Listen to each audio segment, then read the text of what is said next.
explain it. Hey everyone, it's the Evoker Game Jam. I'm going to do a quick top-down spaceship. Just be aware this will be only seen pretty much from the top view, a very top orthographic view, with some slight tilt, I guess. We'll figure that out on the day, which is tomorrow. So right now I'll just start with a few basic shapes and slap together a ship. Again, very loose planning on my part. With you guys, that's where you want to really polish this and get it going. So again, most of you would have done this modeling unit, so a lot of this stuff I'm going through you're pretty much aware of, but I'll just show you my spaceship and just some of the basic details you add. So being top down, most of the detail you want to see for this spaceship is obviously going to be the top of it, so don't go too crazy with unless you want to detail the underside of the spaceship and things of that nature. Just be aware most of the detail will take place on top of the craft. Yeah, right now I'll just use the grid snap, I guess, to line everything up where I want it to. Sorry, grab the object and move it to, I guess, maybe that. Now with this object, these assets, as far as I know, will not be imported into the program, so please be clean, because the objects will still be rendered in 3ds Max. So if you've got any weird faces, you might get some strange artifacting going on within 3D Max, so still try to be consistent and clean with your models, because you'll be porting them off to us for rendering, etc. So do your best to try and keep them clean. Okay, so convert to edit poly. I'm going to use soft select to basically reshape my tool. Let's go to soft selection, turn it on.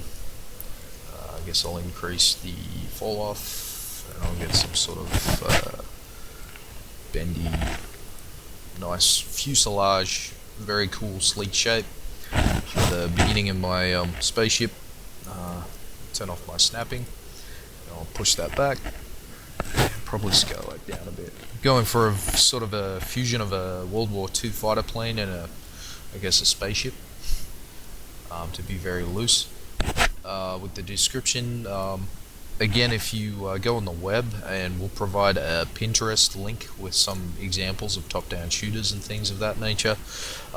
One that comes to mind would be Raiden, which is a top-down shooter with really great details and cool designs. You might want to borrow from that, or you could just look anything up on the web, or do something from your own collection or your own memory. It's all good. Just make sure that yeah, most of the detail is top down and the models are as clean as they can be before you send them off. Color schemes, we're not going to texture anything. We're going to use basically different shaders for each piece of geometry, or the same shader if that's how you feel. We would go into texturing, but that might take too long given that you've only got 48 hours to do this. So you might want to avoid that for this particular jam. Later on you might want to go back and polish up your models, or do whatever you feel. Okay, so yep, so I got a fuselage. Yeah, I'm pretty happy with that shape at the moment. I'll go back and play with it, but what I might do is create a few basic shapes and figure out how I'll put that all together. I've got a rough design based off a Raiden fighter jet, and I'm just going to loosely sort of translate that in. It's a propeller plane. I guess you can add propellers, but this will be an outer space theme, so I don't know how useful your propellers will be in outer space. But either way, why not? If they got rockets on them, I guess they still serve a purpose.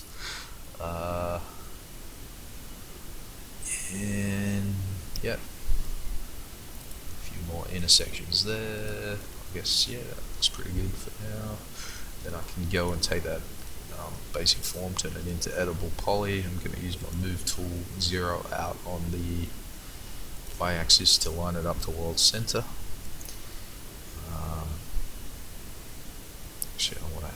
intersection there, so I'll grab my edge tool, select that, shift select so it selects the whole surface, hit connect, nice, and I might just scale that edge out entirely all the way around. This also might help if I start working in a shaded mode, and then turn it on to X-ray if you want to see what's going on through on the other side. That's okay, we're really only concentrating on the top. So I'll just grab, let's see, I might grab these two, this one here, and control select, grab these guys, and scale that in, like so, scale it down, like that. I think that inner section here might be our beginning of the cockpit. Grab these ones, shift around that side. Remember, if I mess up the other side, I can use the symmetry tool to basically get my best side to copy across. So use connect, scale it up, get a nice rounder sort of, yeah, something like that. Now let that taper off into the fuselage. I just want to check if my selection pivot is in the middle of that model. Currently no, so what I'm going to do is go into hierarchy mode, effect pivot only, center to object. That's where I want it. Go back into modify and I'll zero that down on the Z axis, so it's basically lining up with that engine, I guess I'll call it at this stage. So I'm going to let that intersect, probably drag that back a bit, and yeah, I guess that works. You know what, I might actually make the cockpit a separate piece, so grab the faces, delete that. I'm pretty happy to work with that much. I can extend it out or extrude faces out if need be. So I guess I'll do another cylinder. Create standard primitives, cylinder, grab extrude. Probably want to have the front area bulging out a little bit, so I'll grab a vertex. Guess I'm happy with that amount of detail. Convert to edit poly. Vertex mode, soft select on. Area of influence is pretty good, yeah, that's alright for a front bit. Obviously I want to rotate that down. Yeah, I'll turn that on so I can see I get to a 90-degree, yep, on the fly, turn it off, move it into place, and yep, that's exactly in the middle where I want it to be. Not on the y-axis though. And I guess I'll push that about there. And I might shrink down the butt of that using the soft selection. Grab, increase the area of influence on the soft select, and just go R on the keyboard to scale it down. In the middle axis.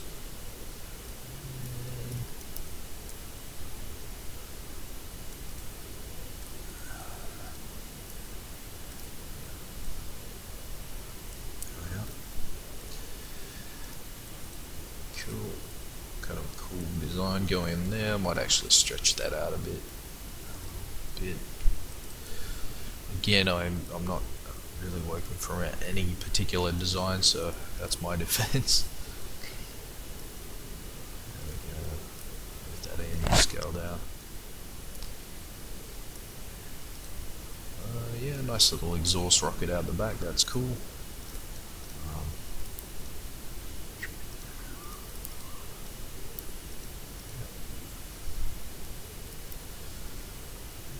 That's good for starters. I'll grab get out of the vertex mode, I'll grab this guy. We did use shift and move to here. I guess I'll turn, yep, copy, its own piece of geometry. I'll turn on the snaps toggle. I guess I'll make sure it clicks into place there. This one is also clicking into place on that side. One more square. Okay, so I've kind of got my two side engines. It's kind of junk looking, that side bit, so I'll fix that up. I'll probably just put a couple of boxes in.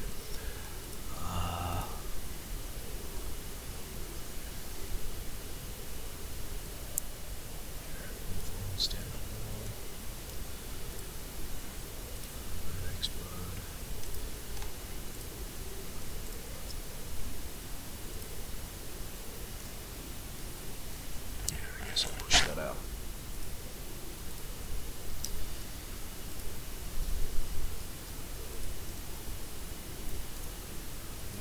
And turn it up.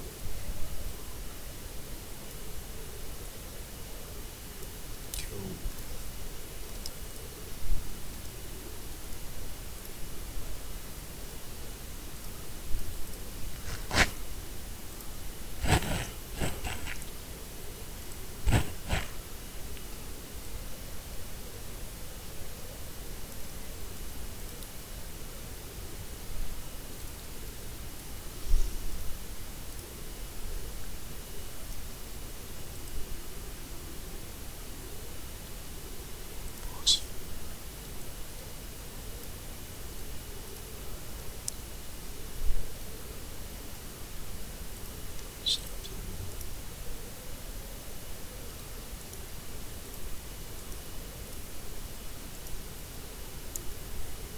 Set the effect pivot only, center to object, back out of that, and then down on the z-axis.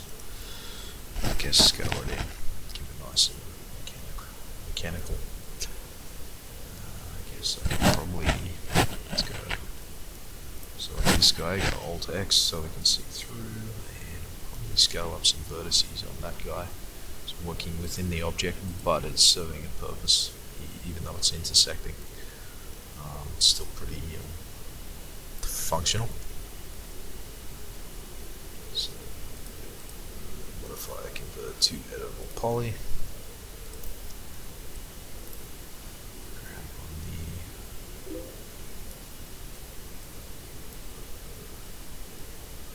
Grab those two guys as well.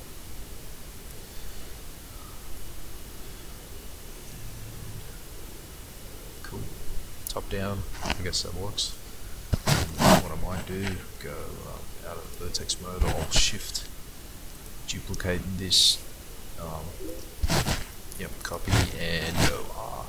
So I'll scale that down. So we kind of got a cool little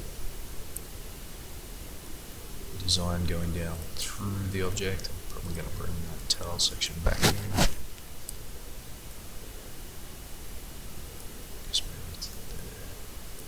Scale that down, we'll scale the end bit so it tapers off like a little jet exhaust. And let's have a look. 13 minutes, yeah, not so bad.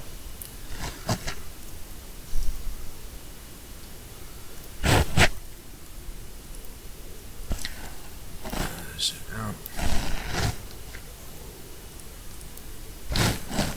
So I can see what that's looking like now as one complete piece. Yeah, that's a weird looking spaceship, but hey. I'll add fins on the top. Now, this is something that I was thinking to give the idea that, because if I had fins on top, it's just going to be a straight line. So what I might do with the fins is move them off to the side, so it gives the impression that, you know, there's a more appealing shape to it. Oh, that wasn't the shape I was looking for. Create a box. There we are. Move that up. I don't need any intersections for my fin. I can pretty much just have a straight box as far as the segments go. Going to I guess go sorry, edit Go to editable poly, grab that, scale that down. Yeah, I'll put that off to the side. I was thinking of rotating it, but I'll make sure that deformation goes into the actual surface. So go back out of component mode. Yep. Then the edge, so I can pretty much vertex snap that to where I want it to go. Right. Angle snap, vertex snap. Beautiful. Put you back on the tail section there. And let's go shift delete, I guess, on tail section. Go copy. And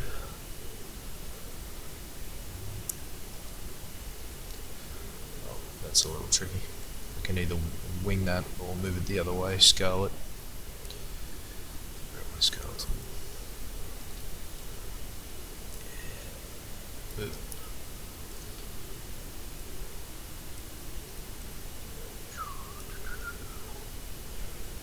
Oh, yeah. Help if I bring up the values. So scale -100. Bingo. There we are. Okay, so that's back of the ship.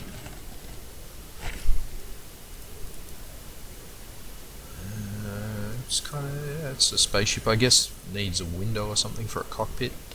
And bullets probably come out of here, I guess, roughly. So for the cockpit, I'll probably use a I guess I'll just use a round sphere for this, just to show a window. Turn off my snapping, create my sphere like so, and bump it up. Maybe I'll have a really cartoony looking, silly sphere that sort of takes up the whole middle part of the ship.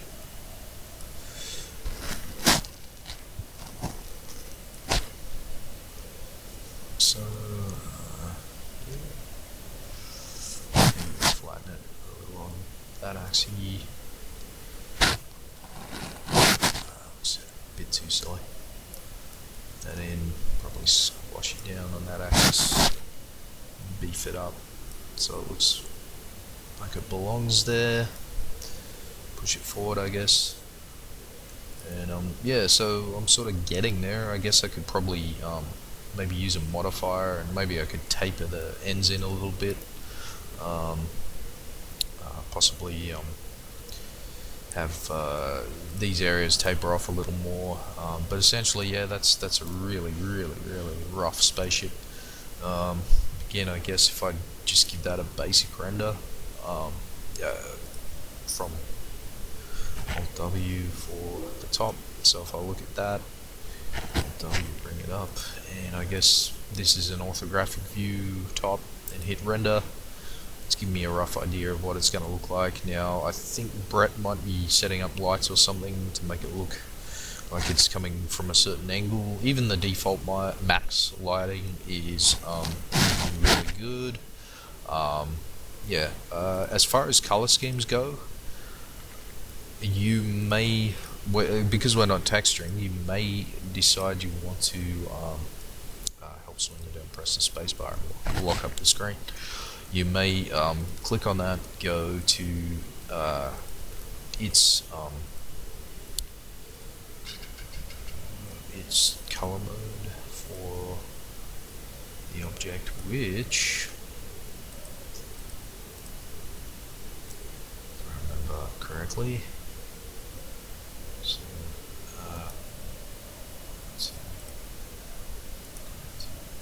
poly. It's in our material editor. Let's go looking for it together.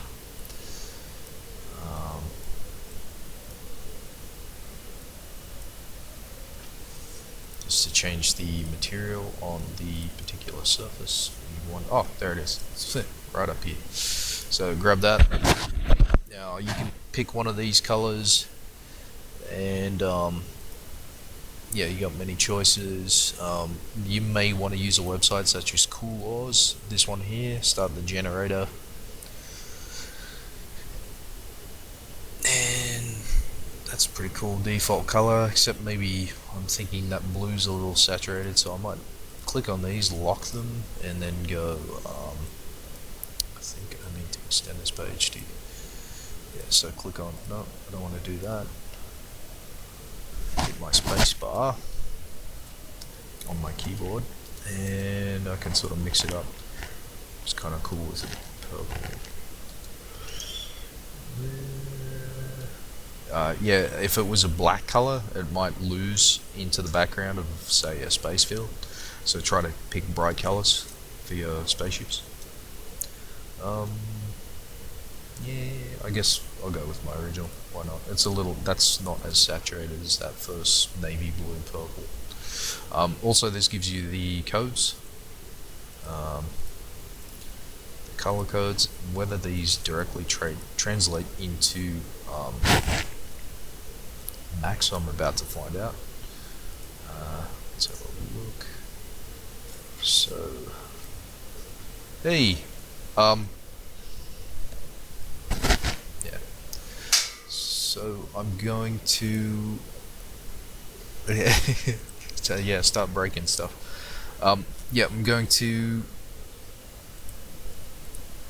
start, because some other programs will allow you to color pick, so you're gonna have to go in and choose these colors manually. Oh, there we are. HSB, RGB, CMYK, P. Yeah, so we can get those colors directly. So what's this? Is this? What is this? RGB. So RGB 66 on red. I just lost my page. Great. Not that one. Oh, it's so good when you're doing it from one screen. There we are. And 67 for green. And then what's the last one? 107 for blue. And cool, voila, we have the RGB value from that. So I guess go add color and go okay. So yeah, so I guess let's have a look. Let's bring it up. Yeah, I guess that color is that color. It might be a bit saturated because of the lighting situation, because you're getting specular highlights and whatnot. Whether you decide to play with specular highlights or not, you've got a whole bunch of issues there. Right now everything's assigned to a default material. You may decide to you can drag that to our cylinder 01. Right now that doesn't really have any specular highlights, so you can go in and you can, it's because that hasn't got any specular highlights, it's not shiny, and so that might be suitable for the cockpit. For the colors in in this surface, you can use, I believe it's diffuse, and then you can add those values in the diffuse section. So if I want a blue, push up my RGB or whatever, I can go okay. Yep, so it translates across. Again, clicking on diffuse and going through the color palettes. If you use coolers, you can type in the values as I showed just then. Hit okay. But the cool thing is, if you assign these individual materials, you'll be able to mess with their specular values. Specular values are down here. Yeah, beautiful. Alright, yeah, so it's all, you got specular highlights and everything within that object. I guess that specular highlight we can drag over to our cockpit. We've got a nice shiny glass cockpit. You might want to play with the transparency, the opacity of that, just so you can maybe see into it possibly. I'm not sure. Maybe not, maybe yes, I'm not sure, it's up to you. If you've got a piece of geometry in that cockpit, if you decide you want to add something into that cockpit, you might want to do that. that way you can see the geometry, so you can play with the specular values, etc. So this is how we're going to color our ship.